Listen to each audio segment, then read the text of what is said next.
started with all these people. They would bring me to Washington, D.C. I started out with the Campaign Fair Sentencing for Youth. This was like being drafted to the NFL for me.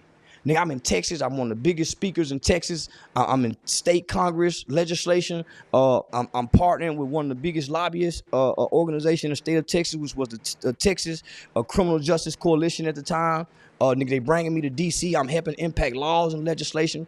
I'm fighting to raise the age of juvenile jurisdiction from 17 to 18. So, nigga, I finally catch Washington, D.C. Nigga, they call me, nigga, they draft me, bring me into the organization, but I'm too vocal, and I don't want to polish. And they know I can polish. If they can polish me, nigga, I'm a poster child for the nation. And there it is, right there. Again, everything that he's speaking about, everything that he's talking about, most people are gonna graze past that. They don't never talk about all the things that he has done on up until this point, because again, all of the clickbait and, the reason why he tends to go viral is because of, some of the controversial things that he says.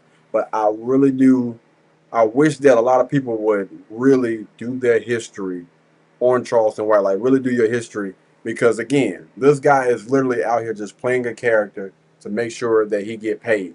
And see, he got to the point where he could have continued to level up, but that's the thing about being a part of certain groups, certain organizations, maybe even the government. They're going to want to put a cap on you. They're going to want you to do and say certain things. And there are certain things that you can't talk about and certain things that you can do if you want to continue to climb that ladder. You know what? I'm going to leave it alone. I'm just going to let them run. Nigga, I did a national webinar with the White House, with the Office of Juvenile Justice Department. It was me, Glenn Mitchell, Xavier Macbeth. I can't think of the other guy's name. So we did a national webinar, homie, with almost every judge, DA. I've had a big impact on the criminal justice system in America. But niggas don't know that. So let me just say this. So I learned a lot. So I would go to DC. I had my own 501c3. I had youth programs. I had curriculum that I had created. Nigga, I had an organization of over, at the time it was 43 men who had all committed murder when they was children, had served 18, 19, 20, up to 28 years from crimes they committed when they was children.